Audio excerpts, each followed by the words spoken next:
ఉప్పాడ, కొత్తపల్లి, వెంకటతిప్ప, వాకతిప్ప, అమీనాబాద్, కొండవరం నుంచి వచ్చిన ఆడపడుచులకి, అక్కచెల్లెలకి, తల్లులకి, మహిళలకి, ప్రతి ఒక్కరికి జ్యోతుల శ్రీనివాస్ గారి నుంచి, నా తరపు నుంచి, ఉదయ్ గారి తరపు నుంచి మీ అందరికీ నా హృదయపూర్వక నమస్కారాలు. బాబు నువ్వు కూర్చోమ్మా.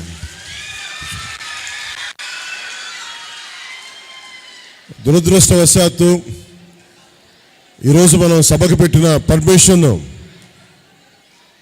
ఇంకా ఇవ్వలేదు. ఇంకా పర్మిషన్ మనకి ఇంకా దానివల్ల కొంచెం ప్రత్యేకమైన పరిస్థితుల్లో నేను మాట్లాడకూడదని ఆంక్షలు ఉన్నాయి నాకు. మనం పర్మిషన్ పెట్టినా కానీ ఇంకా పర్మిషన్ రాలేదంటే సభకి. సో అందుకని నాకు ఈ సభా వేదికలు ఇచ్చిన డాక్టర్ జ్యోతుల శ్రీనివాస్ గారికి, మన జనసేన పిఠాపురం ఇన్ఛార్జ్ గారికి, ఉదయ్ శ్రీనివాస్ గారికి ధన్యవాదాలు తెలుపుకుంటూ, ఇంకొక రోజు మధ్యలో ఒక 4 రోజుల తర్వాత ఇంకొక రోజున మనం కలుసుకుందాం. ఎలక్షన్ కమిషన్ ప్రతినిధులందరూ కూడా నాకు ఒకటే చెప్పారు, ఇక్కడ పర్మిషన్ ఇంకా రాలేదు, మీరు పెట్టిన పర్మిషన్ ఇంకా ఖరారు అవ్వలేదు, ఇంకా ఫైనలైజ్ చేయలేదని చెప్పి ఈ మీటింగ్ని దయచేసి పొలిటికల్ మీటింగ్గా చేయొద్దు అని మాట్లాడారు. సో నాకు పెద్ద మనసుతోటి మీరు అర్థం చేసుకుంటారు. ఇంకొక 2-3 రోజుల సమయం వస్తే నేను మళ్ళీ వచ్చి మళ్ళీ మీ అందరికీ నా ఆలోచన విధానం, మనం ఏం చేయబోతున్నాము అని మీకు తెలియజేస్తాను. సో ఒకసారి వాళ్ళు అధికారులతో ఒకసారి నేను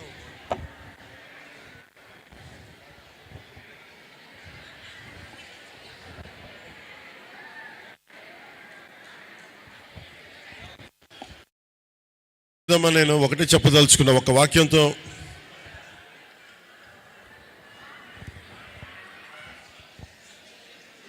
అధికారులు రూల్స్ ఫాలో అవ్వాలి కాబట్టి మాట.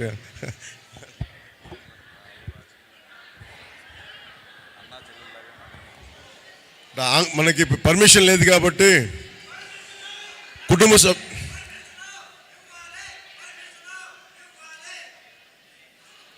అలా కాదు, అధికారులు వాళ్ళ చేతుల్లో రూల్స్ ఉంటాయి. కారణాలు ఏంటో తెలియదు కానీ పర్మిషన్ ఇంకా ఇవ్వలేదు. వెయిట్ చేద్దాం. అందుకని వెయిట్ చేశాను చాలాసేపు. మిమ్మల్ని ఇంతసేపు వెయిట్ చేయించాలని కూడా లేదు నాకు. గుండె లోతులోంచి టన్నుల కొద్దీ మాటలు ఉన్నాయి. ప్రేమను పంచుకోవాలనుంది, బాధల్ని పంచుకోవాలనుంది, మీ కష్టాలను తెలుసుకోవాలనుంది. సో వీటన్నిటినీ ఇంకొక రోజు ఏర్పాటు చేసుకుంటాను. ఒకటే చెప్తున్నాను అన్నిటికీ, మన ఊరిని, మన పిఠాపురాన్ని స్వస్థలం చేసుకుంటున్నాను.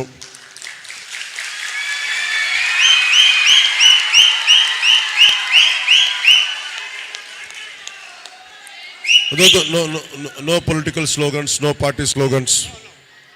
పార్టీ స్లోగన్స్ ఏం వద్దన్నారు. ఇది మీరు ఒక ఆత్మీయ సమావేశం అనుకుందాం.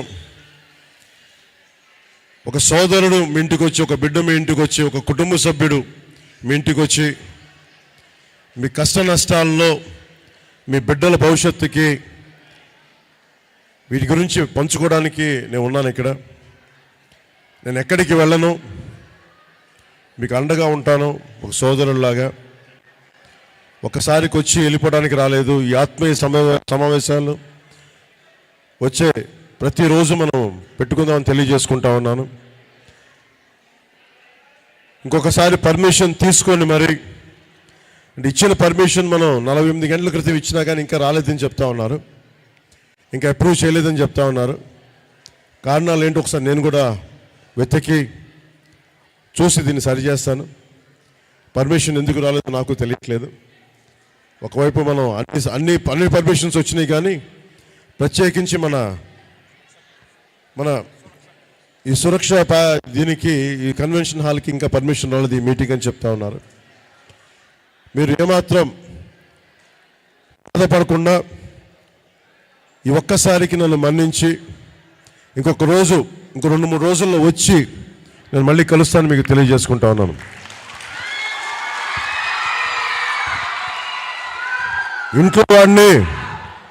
ఇంట్లో వాడిని ఆడపడుచులు, తల్లులు, అక్క చెల్లెలు కాకుండా ఎవరు అర్థం చేసుకుంటారు?